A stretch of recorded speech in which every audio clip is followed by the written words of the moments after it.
What is good, R&B squad? This is Heart of Ruth. I trust that this message meets you guys in good spirits. If you're new here, we don't believe that you're here by accident. We're happy to have you, and Jesus is even happier. So I have a word for you guys. Happy Monday, by the way.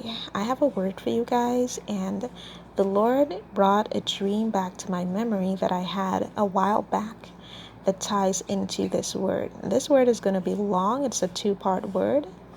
It is also going to be a word that is going to delight whomever it is for, because there are some juicy details in here.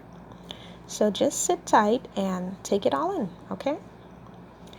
So for the first part of the word, I had this dream where this man and this woman were in a committed relationship and they were living in the same house. And during the period of this committed relationship, this woman crosses a line or a boundary with the man's father. Whatever it is she did, it was scandalous and it was shameful, and she was attempting to hide it from this man, okay? And that was the dream. So to help me understand what the dream meant, the Lord took me to Proverbs chapter 2, verses 12 to 15, and it reads, "Wisdom will save you from the ways of wicked men and from men whose words are perverse, who have left the straight paths to walk in dark ways, who delight in doing wrong and rejoice in the perverseness of evil, whose paths are crooked and who are devious in their ways." And then he took me to Proverbs chapter 2, verses 16 to 19, and that reads, "To deliver thee from the strange woman, even from the stranger which flattereth with her words, which forsaketh the guide of her youth, and forgetteth the covenant of her God. For her house inclineth unto death, and her paths unto the dead. None that go unto her return again, neither take they hold of the paths of life." And basically the Lord is saying to whoever this is for, your person, if they were involved with a counterfeit at one point, or they're still involved with a counterfeit, or if it's you and you're involved with the counterfeit, this counterfeit did something that is very shameful and that is very dirty, and they did it behind your person's back or behind your back. But eventually it is going to be exposed. Even though it has been hidden up until now, eventually it is going to be exposed, because things like that cannot be hidden forever, and God is not, he's not out here playing, all right?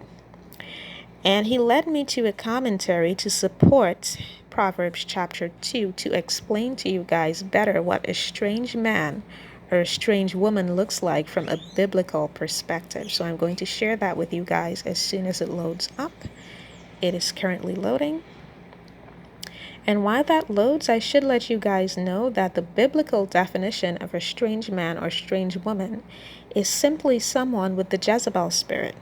And yes, men can have the Jezebel spirit too. Okay? So I'm going to read to you guys the points to use to identify a strange man or a strange woman. The strange man or the strange woman from a biblical perspective is one who flatters with words, meaning they say a lot of stuff that they don't mean. One who forgets about the covenant of God that he or she learned in their youth, meaning that some of these people know of the Lord, they have been raised in the fear of the Lord, but they've turned away from it as they've gotten older, and they've gone on to the path of darkness.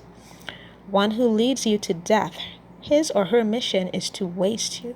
So basically this person is coming into your life, or has come into your life, or came into your life in the past, or came into your person's life in the past to waste your life and destroy you and waste your time, okay?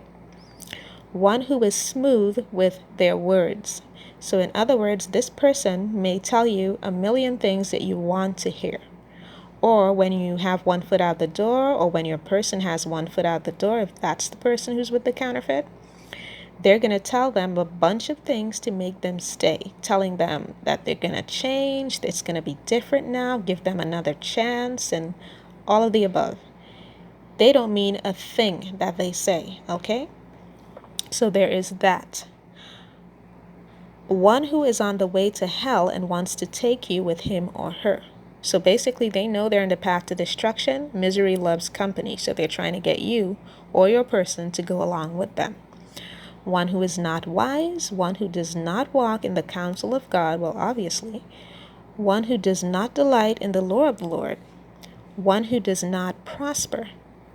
So this is very important, guys. If you're with a counterfeit and the Lord done told you to get rid of this person and you're experiencing stagnancy in your life, it's because of the presence of this person. And I cannot express clearly enough, how real that is.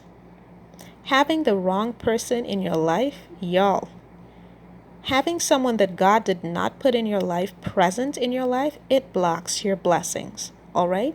So if your person is experiencing stagnancy, they're not seeing any growth, at least not at the level that they should be growing at, it's because the counterfeit is there. The counterfeit is a stagnancy, a human form of stagnancy. Okay.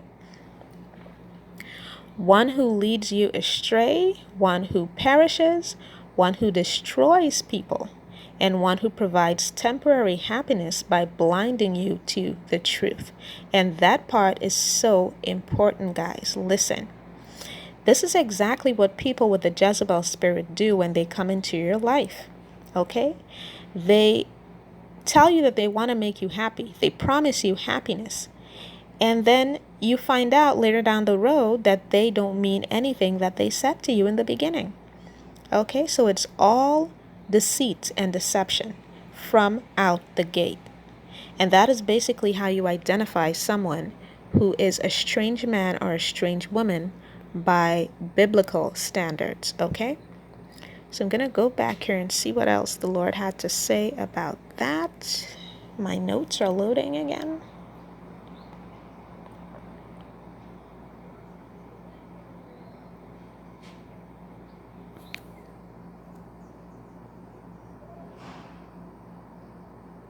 Guys, bear with me. I have so many notes on this thing that when one note is loading, it takes forever to load.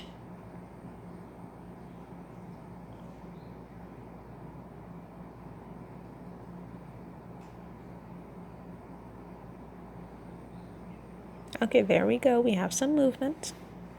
We're getting somewhere.